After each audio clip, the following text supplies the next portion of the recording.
On August 29, 2005, Hurricane Katrina struck the city of New Orleans. The storm and ensuing flood affected every direct support professional in New Orleans and all of the people with disabilities who received their services.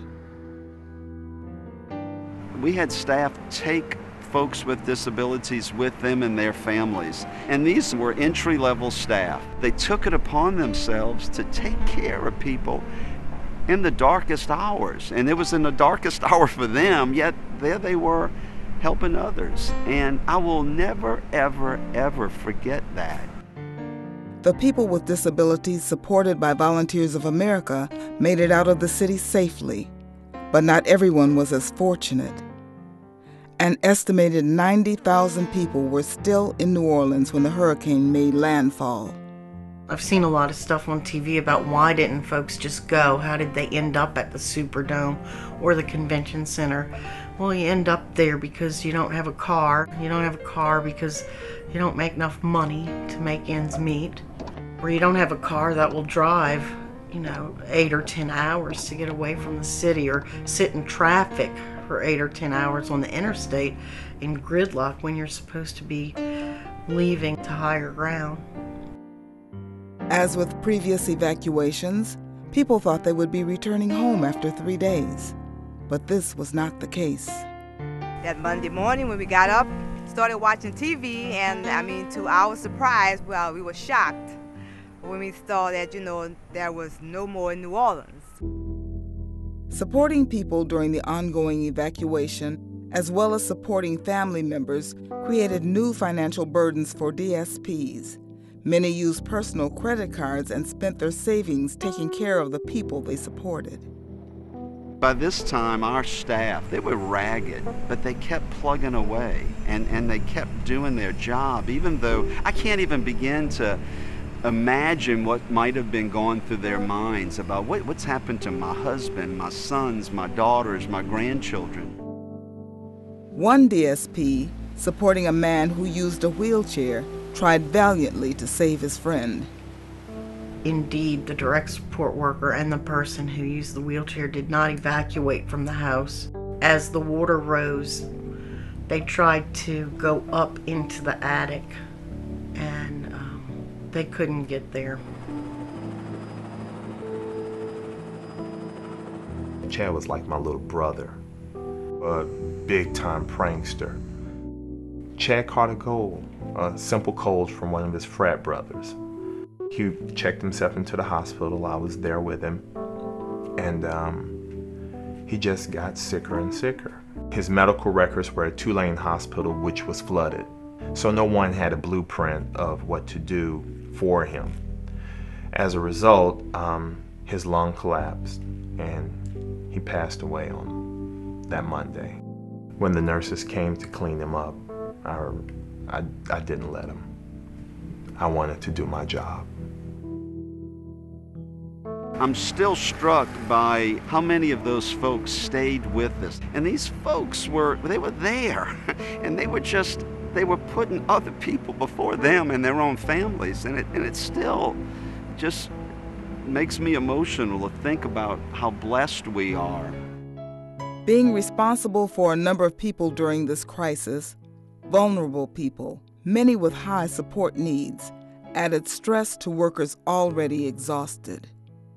We were trying to be strong for the consumers, plus we were about our own family members that didn't evacuate with us. We just tried to comfort each other, be strong for each other, and the consumers at the same time. That was pretty hard to do. At this time, everyone was hurting.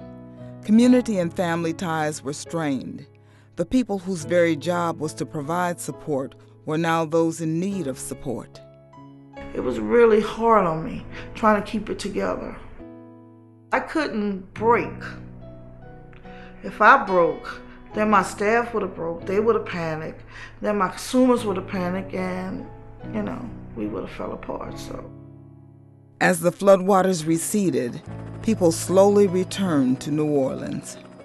The military helicopters were flying overhead, and it was hard to think because of the sound. Anybody who lives down here, their world has been turned upside down.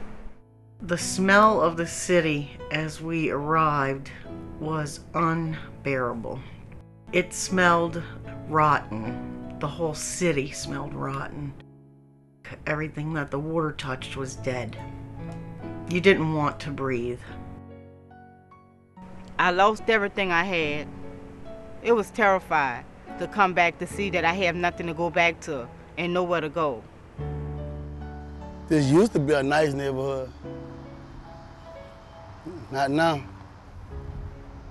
This was my living room. They had 9 feet of water in here. This was me and my wife's room. This was all our clothes.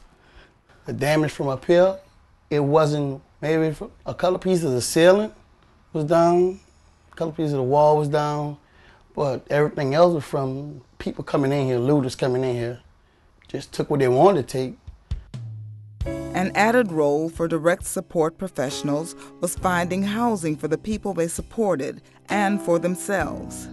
FEMA, the Federal Emergency Management Agency, was providing trailers to those who had lost their homes, but the trailers proved difficult to obtain. Hundreds sat unused in other states, while people struggled to find affordable accommodations. I wanted to come back to the job, but I didn't have anywhere to stay because the rent was $2,800 for a 2-bedroom house. So I started out sleeping in the parking lot in my car, trying to work and running back and forth to Texas, trying to take care of my son with not enough money. Time to time, when I think about it, it may be a little depressing. But all in all, I'm happy because I'm blessed that I was able to make it out. The most important thing is my life, you know, and I think about the people that didn't make it. Post-traumatic stress disorder is a big issue for the folks in this area, especially folks who experienced it firsthand.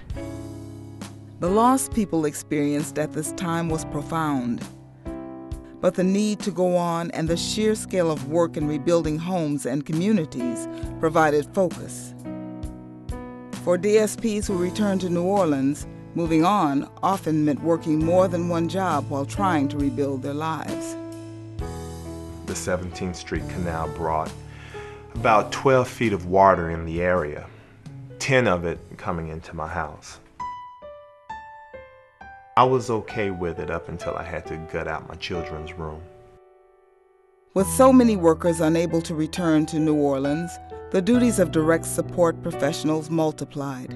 DSPs assisted more people at a time, and new hires often lacked the experience and training to work effectively. The labor market value for workers in the metropolitan area is like anywhere from $11 to $15. So a direct support worker can go and work for any retail business and make a lot more money than they can make working with people with developmental disabilities and their families. I have a staff that's been with us 16 years. You ask her what her pay is.